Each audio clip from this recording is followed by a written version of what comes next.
வணக்கம் நண்பர்களே, நாம் அந்த பதிவில் என்ன பார்க்க போகிறோம் அப்படின்னா, இபிஎஃப்ஓ தரப்பிலிருந்து 24ஆம் தேதி ஒரு புதிய சர்க்குலர் ஒன்று வந்திருக்கு. அந்த சர்க்குலர் தான் நம்ம அந்த பதிவில் பார்க்க போகிறோம். நீங்கள் நம்ம சேனலுக்கு புதுசாக நம்ம சேனலை மறக்காமல் சப்ஸ்கிரைப் பண்ணிக்கோங்க. கூடவே பெல் ஐக்கனையும் ப்ரெஸ் பண்ணுங்கள். அப்போ தான் நம்ம போடக்கூடிய வீடியோஸ் உங்களுக்கு இன்ஸ்டண்ட்டாக நோட்டிஃபிகேஷனில் வரும். ஸோ வாங்க நம்ம இப்போ இந்த வீடியோக்குள்ளே போகலாம். ஸோ என்ன சர்க்குலர் அனுப்பியிருக்காங்க அப்படின்னா, notification in table be under EPS 95 for the purpose of calculation of past service benefit under para 12(3)(1) division B on the scheme அப்படிங்கிறது தான் இந்த சர்க்குலராக கொடுத்துருக்குறாங்க. அதாவது டேபிள் பியை இன்க்ரீஸ் பண்ணியிருக்கிறாங்க. 1995 அதுக்கு முன்னாடி வேலை பார்த்தாங்க, அதுக்கு அவங்களுக்கு கொஞ்சம் பென்ஷனை வந்து ஃபேமிலி பென்ஷன் வந்து இன்க்ரீஸ் பண்ணியிருக்கிறாங்க. சரிங்களா?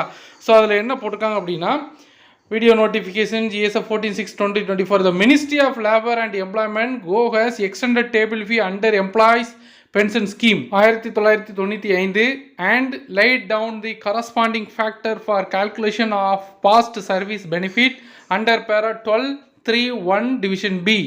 Accounting for period further up to 42 years. அதாவது 42 வருஷம் வரைக்கும் அதை இன்க்ரீஸ் பண்ணியிருக்காங்க. This will facilitate calculation of past service benefit in respect when at the age of 58 after a time span of 34 years or more counted from 16/11/1995. 16/11/1995 34 இயர்ஸுக்கு தான் அது இருந்தது. இப்போ அதை 42 இயர்ஸ் வரைக்கும் என்ன செஞ்சுருக்காங்க, இன்க்ரீஸ் பண்ணியிருக்கிறாங்க. சரிங்களா? ஸோ இதில் பார்த்தீங்கன்னா, நீங்கள் இந்த 16/11/1995 போட்டிருந்த பென்ஷன் தான் இப்போ இதில் கொடுத்துருக்குறாங்க. அதாவது அப்போ உங்களுக்கு சர்வீஸ் 11 வருஷம்னா உங்களுக்கு சம்பளம் 2500 ரூபானா 80 ரூபா பென்ஷனாக வரும். இல்லை 2500க்கு மேலேனா 85 ரூபா வரும். 11 வருஷத்துக்கு அப்புறம் 15 வயசு வரைக்கும் உங்களுக்கு சர்வீஸ் இருந்தால் 95 ரூபா 2500 ரூபா சம்பளத்துக்கு பென்ஷன் வரும். 2500க்கு மேலேனா 105 ரூபா சம்பளம் வரும். மோர் தென் 15 இயர்ஸ் அப் டு 20 இயர்ஸ் வரைக்கும் 120 ரூபீஸ் 2500 ரூபா சம்பளம் இருந்தால் பென்ஷன் வரும்.